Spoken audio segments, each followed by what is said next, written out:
আসসালামু আলাইকুম এভরিওয়ান। ভাই নামক অজানা ভয় গল্পের ৩৭ নম্বর পর্ব। তো বেশি কথা না বলে চলো গল্প শুরু করি। হঠাৎ বাসের পেছনের দিক থেকে অন্য ছেলেদের চিৎকার শোনা গেল। আদিত্য এক বন্ধু হতাশ হয়ে বলল, কি ব্যাপার, সবাই এত চুপচাপ কেন?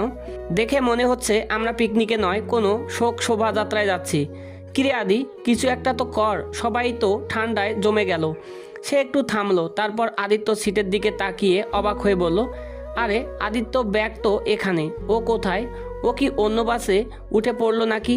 পাশ থেকে একজন উত্তর দিল, আর বলিস না, ওর বোন যে পিকনিকে আসবে আদিত্য জানতো না। এখন বোনকে অন্য বাসে দেখে সেও সেখানে চলে গিয়েছে। বোনকে ছাড়া তো ওর এক মুহূর্ত চলে না, জানিসই। অন্য একজন দীর্ঘশ্বাস ফেলে বলল, তাই তো বলি, সবাই এত নীরব কেন? আদি থাকলে তো একটু পুরো বাসটা মাতিয়ে রাখতো। ধুর, পুরো জার্নিটা বোরিং হয়ে গেল। আগে জানলে ওর বোনকে সহ এই বাসে নিয়ে আসতাম। আদির প্রসঙ্গে কথা শুনে লিসা মনে মনে গজগজ করতে লাগলো। তার এত সাজগোজ সিট প্ল্যানিং সব বৃথা হয়ে গেল। লিসা মোবাইলটা বের করে আদিত্যর ফোন দেওয়ার চেষ্টা করলো, কিন্তু রিং হয়েই কেটে গেল। আদিত্যর এই অবহেলা লিসার জেদকে আরও বাড়িয়ে দিল। সে মনে মনে বলে উঠল, আদিবা, ওর জন্য কিছু একটা ব্যবস্থা করতেই হবে। আদিবাকে আমি কারোর সাথে ভাগ করতে পারবো না, কিছুতেই না। শুধু একবার পিকনিক স্পটে পৌঁছাই, তারপর আমি আদিবাকে দেখে নেব। অন্যদিকে আদিবা শীতের প্রকোপে আদিত্যের জ্যাকেটটা গায়ে জড়িয়ে রাখলেও তার মনের ভেতরে খসখসানি থামছে না। আদিত্যের শক্ত চোয়াল আর ঠান্ডায় নীল হয়ে যাওয়া ঠোঁট দেখে তার ভীষণ অপরাধবোধ হচ্ছে। তার জন্য আদিত্য নিজেই শীতে কাঁপছে। এটা আদিবার সহ্য হচ্ছে না। সে জ্যাকেটের চেইনটা খুলে আদিত্যের দিকে বাড়িয়ে দিয়ে করুণ স্বরে বলল, ভাইয়া, তুমি জ্যাকেটটা পরে নাও। আদিত্য জানালার দিক থেকে মুখ না ফিরেই কড়া গলায় বলল, তোকে জ্যাকেট খুলতে কে বলেছে? জ্যাকেট খুলছিস কেন? তোমার তো ঠান্ডা লাগছে, তো তোকে এত পাকনামি করতে হবে? চুপচাপ জ্যাকেটটা পর বলছি। বলেই আদিত্য এক প্রকার জোর করেই জ্যাকেটটা আবার আদিবার গায়ে জড়িয়ে দিয়ে চেন টেনে দিল। তারপর রুক্ষ স্বরে বলল, অনেক রাত হয়েছে, এখন ঘুমা, আমাকে আর জ্বালাবি না। আদিবা কিছুটা অপ্রস্তুত হয়ে বলল, ঘুমাবো মানে? আদিত্য আবার বিরক্ত হয়ে আদিবার দিকে তাকালো আর ঝাঁঝালো গলায় বলল, ঘুম কি জিনিস সেটাও কি তোকে এখন হাতে কলমে শিখে দিতে হবে? আদিবা মাথা নিচু করে খুব ধীরে বলল, না মানে, বসে বসে কি ঘুমানো যায়? আদিত্য বিরক্ত এবার চরম পর্যায়ে পৌঁছে গেছে। সে তেরসা চোখে তাকিয়ে বিদ্রুপের স্বরে বলল, তো এখন কি আপনাকে এখানে শোয়ার ব্যবস্থা করে দিতে হবে? মহারানীর জন্য কি আমি পালঙ্ক নিয়ে আসবো? আদিবা মাথা নিচু করে আমতা আমতা করে বলল, না ভাইয়া, তা তো বলিনি। তবে আদিবার কথা শেষ হওয়ার আগেই আদিত্য এক প্রকার হ্যাকসা টানে আদিবাকে নিজের কাছে টেনে নিল আর শক্ত হাতে আদিবার কাঁধে চেপে বসলো। বুঝেছি বলেই আদিত্য কোনো কথা না বাড়িয়ে আদিবাকে প্রায় টেনে নিজের কাঁধের উপর শুয়ে দিল। আদিবা কিছু বুঝে ওঠার আগেই দেখলো আদিত্য কিছুটা নিচু হয়ে বসেছে, যাতে আদিবা আরাম করে মাথা রাখতে পারে। আদিবা প্রথমে প্রচণ্ড জড়সড় হয়ে থাকলেও আদিত্যর শরীরের উষ্ণতা তাকে আচ্ছন্ন করে ফেলল। সে অবচেতনেই আদির হাতটা নিজের বুকের কাছে শক্ত করে আঁচড়ে ধরল। আদিও তাকে জড়িয়ে নিল। আদিত্যর কাঁধের হাড় আদিবার গালে লাগছে, কিন্তু আপাতত আদিত্যকে তার ভয় লাগছে না। এই স্পর্শ ভয়ের চেয়ে নির্ভরতাই বেশি মনে হচ্ছে। বাসের ভেতরে সবাই ঘুমিয়ে পড়েছে। স্যাররা সামনের দিকে তন্দ্রাচ্ছন্ন। সবাই জানে আদি আর আদিবা ভাই বোন, তাই এই ঘনিষ্ঠতা কারো কাছে দৃষ্টিকটু মনে হলো না, বরং মনে হলো এক ভাই তার বোনকে পৃথিবীর সমস্ত বিপদ আপদ থেকে আগলে রাখার চেষ্টা করছে। অন্ধকার চিরে বাস ছুটে চলছে। আদিবা ঘুমানোর চেষ্টা করছে, কিন্তু আদির চোখে ঘুম নেই। পাথর মূর্তির মতো অন্ধকারের দিকে তাকিয়ে রইল। ভোরের ম্লান আলো যখন বাসটি গন্তব্যে এসে পৌঁছালো, আদিবার ঘুম তখনই পুরোপুরি ভাঙেনি। আদিত্যর কাঁধে মাথা রেখে সে নিশ্চিন্তে ঘুমাচ্ছে। আদিত্য তাকে আলতো করে ধাক্কা দিয়ে বলল, এই উপদ্রব ওঠ, পৌঁছে গেছি। আদিবা ধরপড়িয়ে করে চোখ মেলে তাকালো। লজ্জা আর আড়ষ্টতায় আদিবা দ্রুত সোজা হয়ে বসলো। আদিত্য কোনো কথা না বলে নিজের জ্যাকেটটা আদিবার গায়ে আর একবার টেনে দিয়ে বাস থেকে নেমে গেল। অন্যদিকে লিসা বাস থেকে নেমে অনেক আগেই থেকে দাঁড়িয়েছিল। তার চোখ দুটো যেন শিকারী বিড়ালের মতো আদিত্যকে খুঁজছে। যখন সে দেখলো পেছনের বাস থেকে আদিত্য নামছে, সে হাসি মুখে এগিয়ে গেল, কিন্তু তার হাসি মুহূর্তেই জমে গেল। আদিত্যর ঠিক পেছনেই তার দামি চামড়ার জ্যাকেট পরা নামছে আদিবা। আদিবার চোখে মুখে ঘুমে লাল হয়ে আছে, আর আদিত্য ঠান্ডায় কিছুটা কুঁকড়ে থাকলেও তার চোখে এক অদ্ভুত তৃপ্তি।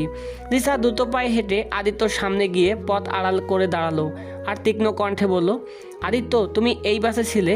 আমি তো ভাবলাম হাইওয়েতে কোনো ডাকাত তোমাকে তুলে নিয়ে গেছে।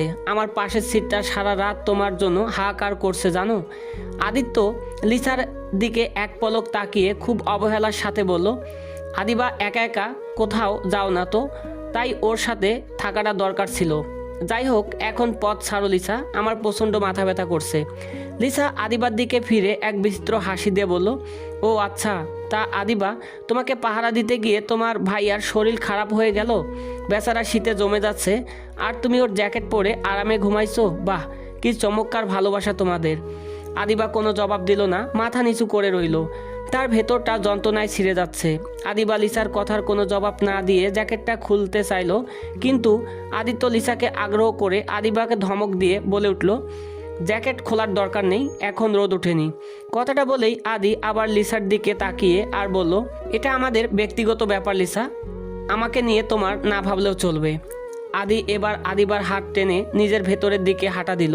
লিসা সেখানে দাঁড়িয়ে আনমনে নীল হয়ে গেল। তার বান্ধবীরা দূর থেকে হাসাহাসি করছে দেখে সে আরও দমে গেল। সে বিড়বিড় করে বলল, আদিবা, তোমার এই প্রিন্সেস ট্রিটমেন্ট কতদিন চলে আমি দেখে নেব। এই বনভোজনেই হবে তোমার জীবনের শেষ বনভোজন।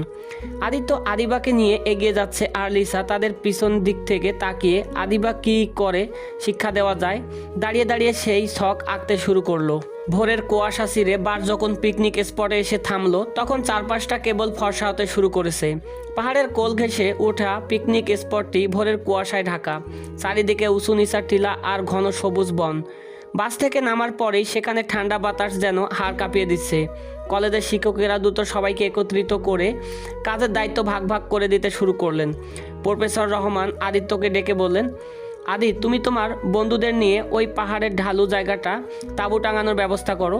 মেয়েরা যেন দ্রুত বিশ্রামের সুযোগ পায়, সেখানে খেয়াল রেখো। অনেক দীর্ঘ যাত্রা হয়েছে সবার। আদিত্য শিক্ষকের কথা শুনে মাথা নাড়ালো। দায়িত্ব পালনে সে বরাবরই পটু, তবে কাজে যাওয়ার আগেই সে একবার আদিবার দিকে ঘুরে তাকালো।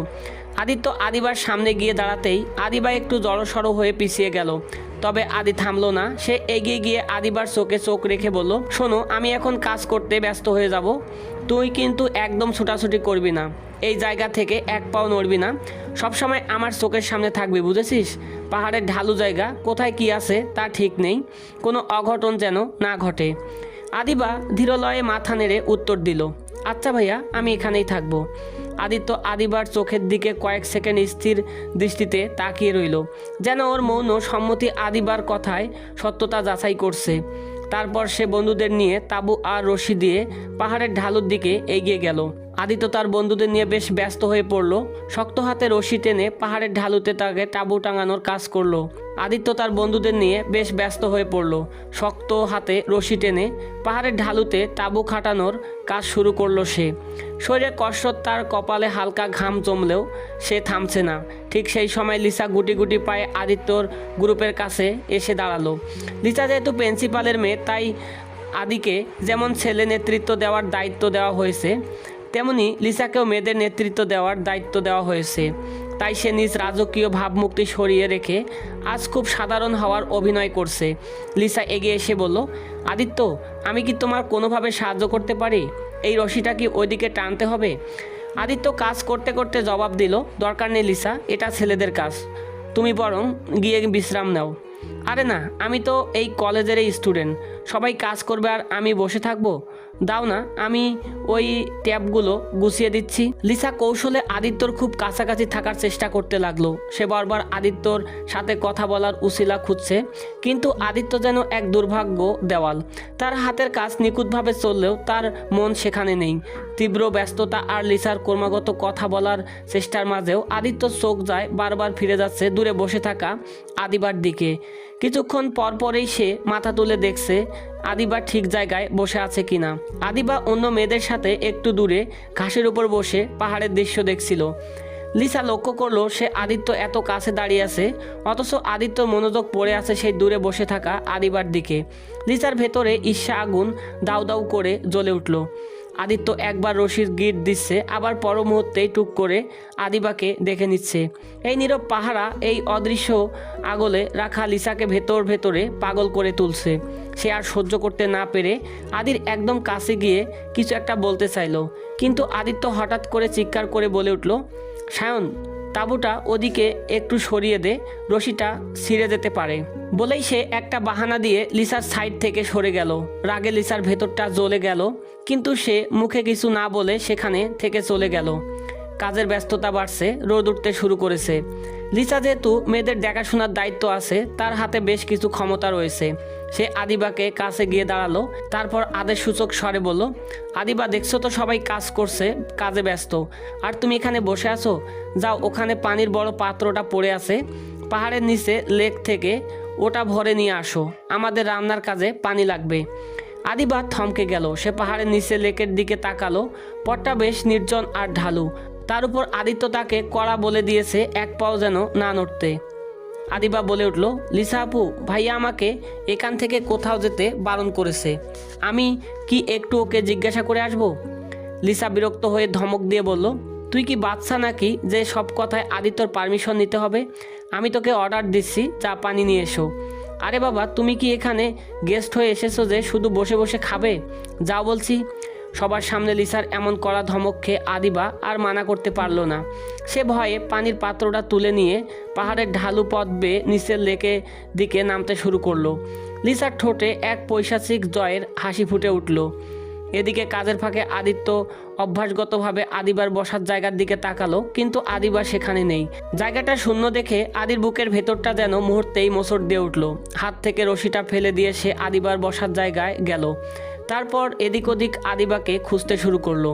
আদিত্য চিৎকার করে তার বন্ধুদের জিজ্ঞাসা করলো, আদিবা কোথায়? এখানে ছিল না একটু আগে? কেউ কি ওকে দেখেছিস? কেউ কোনো উত্তর দিতে পারল না। আদিত্য মেজাজ ভীষণ খারাপ হয়ে গিয়েছে। সে পাগলের মতো চারপাশ দেখতে লাগলো। ভাগ্য ভালো সে পাহাড়ের উপরের দিকে থাকায় নিচে অনেকটা অংশ নজর আসছিল। হঠাৎ সে দেখলো পাহাড়ের অনেক নিচে লেকের ধারে নির্জন ঝোপঝাড়ের পাশ দিয়ে আদিবা একাকী একটা পানির ড্রাম টেনে নিয়ে যাচ্ছে। মুহূর্তেই আদির চোখ রক্তবর্ণ ধারণ করলো। সে কোনো কথা না বলে প্রায় দৌড়ে পাহাড় থেকে নিচে নামতে শুরু করলো। আদিবা লেকের পানি ভরছিল, ঠিক তখনই পিছনে থেকে আদিত্য বজ্রকণ্ঠ শোনা গেল, আদিবা। আদিবা ভয় পেয়ে পিছনে ফিরতেই আদিত্য তার সামনে এসে দাঁড়ালো। আদিবাকে কোনো কথা বলার সুযোগ না দিয়েই আদিত্য সপাটে এক থাপ্পড় বসিয়ে দিল আদিবার গালে। এখানে এসেছিস কেন? তোকে আমি আমার চোখের সামনে থাকতে বলছিলাম না? তোর সাহস কি করে হয় আমার কথা অমান্য করার? আদিবা ব্যথায় কেঁদে ফেলল। একদমই ন্যাকামি করবি না, জবাব দে। কি করছিস এখানে? আমাকে না বলে এসেছিস কেন? ভাইয়া, আমি আসতে চাইনি। লিসা আপু বলল রান্নায় পানি লাগবে। লিসার নাম শুনে আদিত্যর রাগ যেন দ্বিগুণ বেড়ে গেল। সে আদিবার কবজি এমনভাবে চেপে ধরল যে আদিবা ব্যথায় নীল হয়ে যাচ্ছে। আদিত্য বলে উঠল, ভালো করে শুনে রাখ আদিবা, বাড়িতে হোক বা যেখানেই হোক, কোথাও যাওয়ার আগে বা কেউ কোনো কিছু বললে সবার আগে আমাকে জানাবি। তুই এত গাধা কেন? কেউ বললে তোকে সেটা করতে হবে? তুই এত বড় পাত্র নিয়ে পাহাড়ে উঠবি কি করে? তাছাড়া তুই সাঁতার জানিস? যদি কোনো বিপদ হতো এরপর থেকে আমিকে না বলে দুনিয়ার কেউ কিছু বললে একদম নড়বি না, বুঝেছিস? আদিত্য আদিবার উত্তরে অপেক্ষা না করে আদিবাকে এক প্রকার টানতে টানতে উপরে নিয়ে গেল। টেনে হিসেবে নেওয়া আদিবা কয়েকবার হোঁচট খেলো, কিন্তু আদিত্য সেদিকে খেয়াল নেই। আদিত্য আদিবাকে হিসড়ে এনে লিসার সামনে দাঁড় করিয়ে দিল। আদিত্যর এমন রুদ্র মুক্তি দেখে চারপাশটা নিস্তব্ধ হয়ে গেল। আদিত্য লিসার চোখের দিকে তাকিয়ে শীতল অথচ ভয়ঙ্কর কণ্ঠে বলল, লিসা, নেক্সট টাইম থেকে আদিবাকে কোনো ঝুঁকিপূর্ণ কাজে পাঠাবে না। তুমি কোনো সাহসে ওই লেকের ধারে পাঠালে? লিসা অপমানে আর বিস্ময়ে থমকে গেল। সবার সামনে আদিত্যর এই অপমান তার ইগোতে চরম আঘাত করলো। তবে সে এক মুহূর্তেই নিজের ভাবভঙ্গি পাল্টে ফেলল। লিসা বিস্ময় আর ক্ষোভ মেশানো কণ্ঠে বলে উঠল, তুমি এসব কি বলছো আদি? তুমি একজন গ্রুপ লিডার হয়ে এমন কথা কি করে বলতে পারো? এখানে পিকনিকে আমরা সবাই এসেছি যে যার যার মতো কাজ করবে। আদিবা তোমার বোন বলে সে কোনো কাজ করতে দেবে না? এটা কেমন বিচার? সবাইকে তো সমান চোখে দেখা উচিত, তাই না? আদিত্যর সোয়াল শক্ত হয়ে এলো। সে আদিবাকে নিজের পেছনে টেনে নিয়ে লিসার চোখের দিকে সরাসরি তাকিয়ে বলে উঠল, আমি ওকে কাজ করতে বারণ করেছি না লিসা? আমি বলছি ওকে দিয়ে কোনো কাজ ঝুঁকিপূর্ণ কাজ করানো যাবে না। আদিবা সাঁতার জানে না, তুমি ওকে লেকে পাঠালে কেন? তাও আবার একা একা। যদি কোনো দুর্ঘটনা ঘটতো তবে এর ধারবাই কে নিত? তুমি। তাছাড়াও পানি নিয়ে পাহাড়ের উঁচুতে উঠতে পারবে, এটা ছেলেদের কাজ। কাকে কি কাজ দিতে হবে সেটা যদি না বুঝে তাহলে তুমি গ্রুপ লিডার হয়ে লাভ কি? লিসা কিন্তু বলতে যাবে, কিন্তু আদিত্য তাকে থামিয়ে দিয়ে কঠিন গলায় বলতে চলল, আদিবার কাজ আমি ভাগ করে দিছি। ও এখান থেকে খাবার পরিবেশন আর তদারকির কাজে সাহায্য করবে। সেখানে লোকজনের ভিড় এবং আমার চোখের সামনে থাকবে। ওকে দূরের কোনো কাজে পাঠাবে না। যদি তেমন কোনো কাজ না হয় আমাকে বলবে, আমি করে দেব, বুঝেছো? বলেই যে আদিবাকে টানতে টানতে তাঁবুর কাছে চলে গেল। আদিবার প্রতি আদির এই অতি সংবেদনশীলতা দেখে লিসা স্বস্তিত্ব হয়ে গেল। লিসার মনে এক অদ্ভুত সন্দেহ উদয় হলো। সে মনে মনে ভাবল, এটা কিছুতেই সাধারণ ভাই বোনের সম্পর্ক হতে পারে না। কোনো ভাই কি তার বোনের জন্য এতটা উন্মাদ হতে পারে? আদিত্যর চোখ আদিবার যে অধিকারবোধ দেখল তা পবিত্র স্নেহের চেয়েও বেশি। এর থেকে নিশ্চয়ই কোনো নিষিদ্ধ রহস্য লুকিয়ে আছে। লিসা সিদ্ধান্ত নিল সে এখন উত্তেজিত হবে না, বরং শান্ত থেকে আদিত্যর এই নিষিদ্ধ অনুরাগ এর প্রমাণ জোগাড় করবে এবং পুরো কলেজের সামনে তাদের মুখোশ খুলে দেবে।